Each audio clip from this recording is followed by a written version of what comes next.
Hi everyone, CG here, and we are back for another Fluent Materializer tutorial.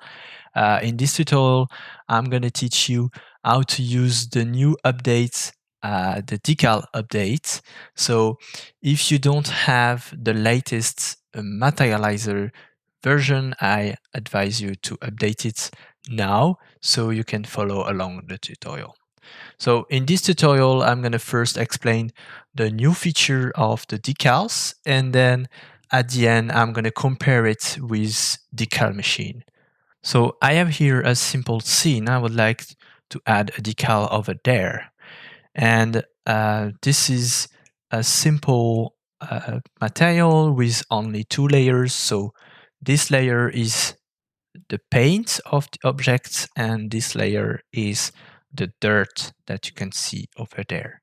So to add the decal, you're going to actually need to add a new layer. So I would like to have the decal on the paint, and I would like to have the dirt on the decal. So I need a layer in between.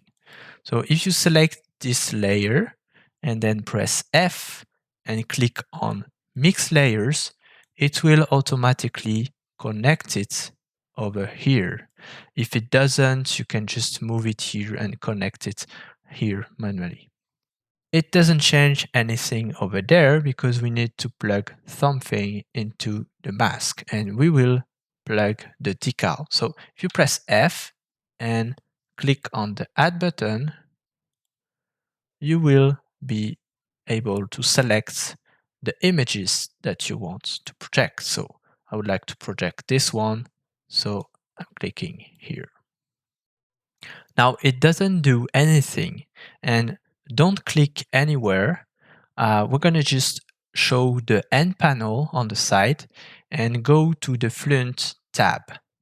And under the shader and decals, we have a move decal button. So if we click on it, and then if we click on the surface, it will move the empty that is actually projecting the decal on the surface. Now we don't see it yet because we need to plug the mask and the color. If we move, like with the G button, we can move the empty and it will move the decal on the surface.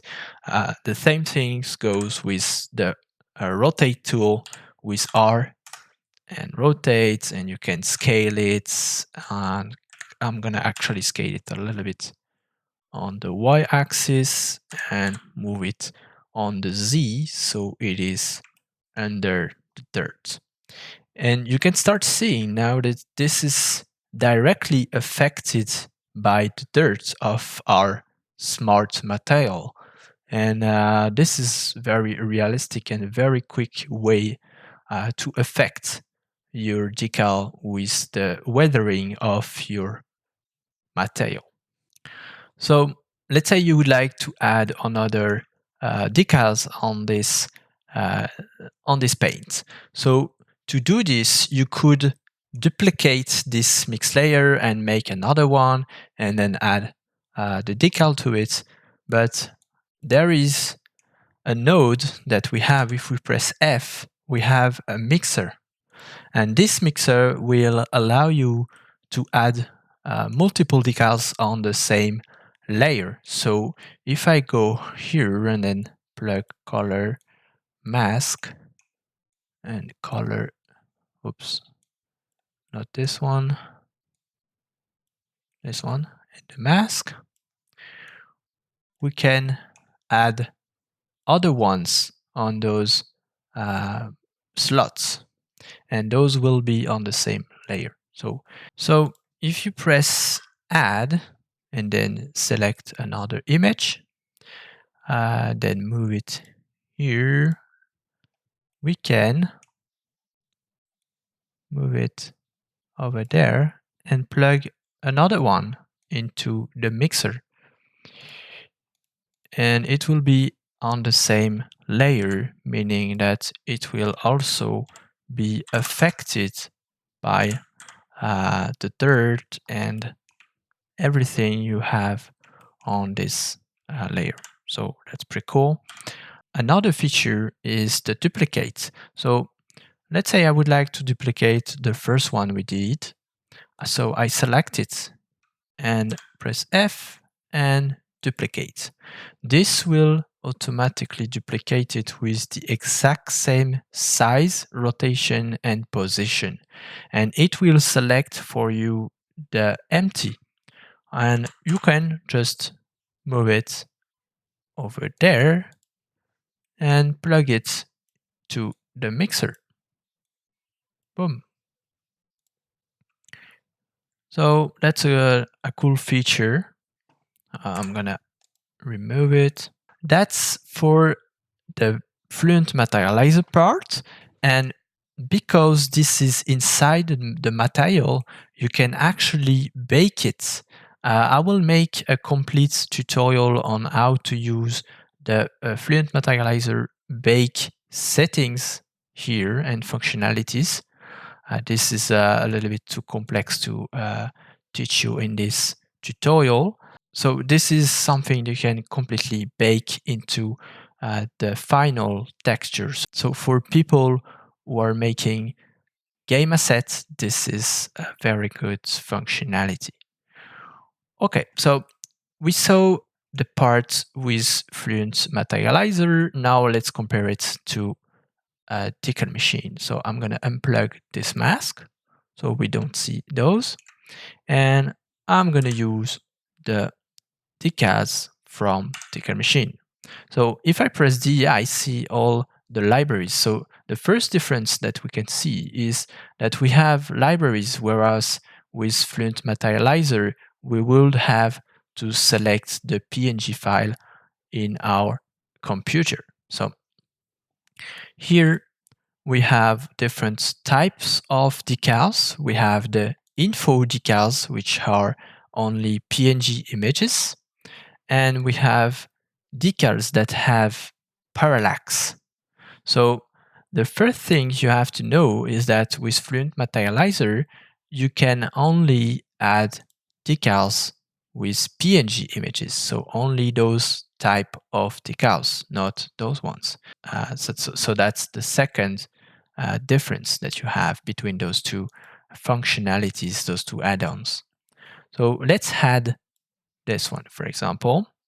And you can see that this is a separate object. This is a plane where you have the decal on it, and this is the main object. So the thing is, you can use the rotate tool and all the feature that you want, like a normal Blender object. And the advantage you have, because this is a separate object, you can actually use the face here, press G and hold Control, and this will move it along the face. So it's a little bit easier to move around compared to the empty that we have for the Fluent Materializer add-on. So let's project it. As you can see, if we press G, we are not able to move it around. And this is because we're gonna actually need to click on Get Backup. This one, we will be able to move it. So let's say I want it here. And we will need to remove this one and project it, of course, this one. So that's also a little bit annoying when you want to move it just a little bit. Okay, so we have a nice decal, but it isn't affected by the dirt. This is completely clean and this is not realistic. We will need a little bit more tricks to make it work. So we're gonna actually need to select all those nodes that are connected to this mask. So this mask is the dirt that you can see here and here. So we're gonna Control C, click on the decal object, Control V, and move it to the bottom, and we can plug it to the alpha. So now this is not working like we want. We need to add an invert node. Boom.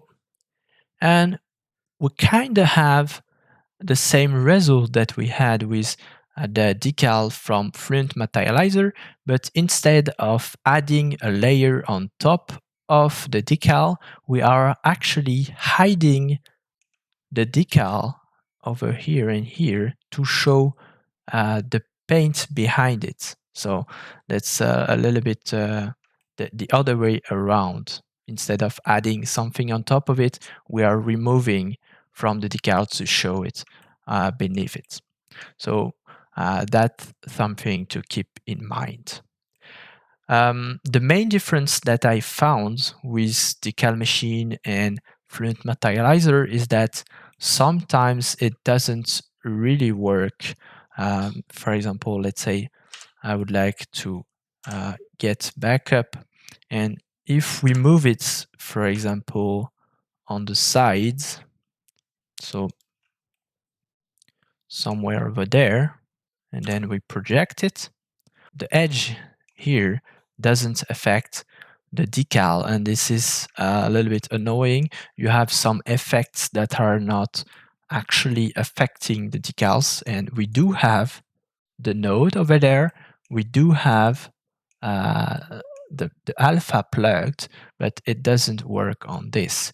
And if you just hide this one and plug this again, we move, let's say we want to move this one to the side. On Fluent Materializer, it works well. So that's, I don't know why on a DECALMachine it doesn't work. So yeah, that was it for this functionality comparison. If you haven't seen my material study I did on Fluent Materializer, where I take a reference and I try to reproduce the material inside Fluent Materializer, I truly advise you to watch it. This is a really nice exercise to learn the add-on. See you on the next one.